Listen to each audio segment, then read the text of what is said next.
একটি মেয়েকে পটাবার জন্য আমি বিতর্ক করেছিলাম। কিন্তু আজকে তোমরা এসছো, কেউ প্রধানমন্ত্রী হবা, কেউ হিলারি হবা। কি ভয়ঙ্কর মিথ্যা কথা! কারণ আমি একটি মেয়েকে শুধু পটাতে চেয়েছিলাম। কি দিয়ে? বিতর্ক দিয়ে। সে আমাকে পাত্তা দেয় না, সে আমার দিকে তাকায় না। আমি তখন অষ্টম শ্রেণীতে পড়ি, শুধু তার দিকে একবার তাকাবো, কি সেই কৌশল, কিন্তু সে তাকায় না। পরে ভাবলাম বিতর্ককে আশ্রয় করি, সেখানে যদি দাঁড়ায় তাহলে মেয়েটি মনে হয় আমার দিকে তাকিয়েই থাকবে।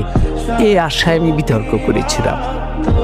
এরকম আশা নিয়ে একবার আমি সিলেট যাচ্ছিলাম।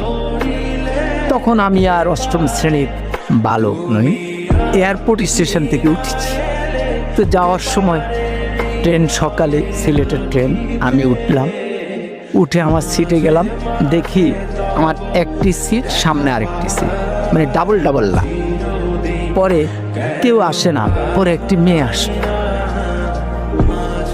এবং মেয়েটি সামনে বসার পর আমি একটু সতেজ হয়ে গেলাম। পুরুষের মন তো। পরে মেয়েটি দেখলাম সাদা গ্রাউন্ড পরা, আমি বুঝলাম সে সিলেট মেডিকেল।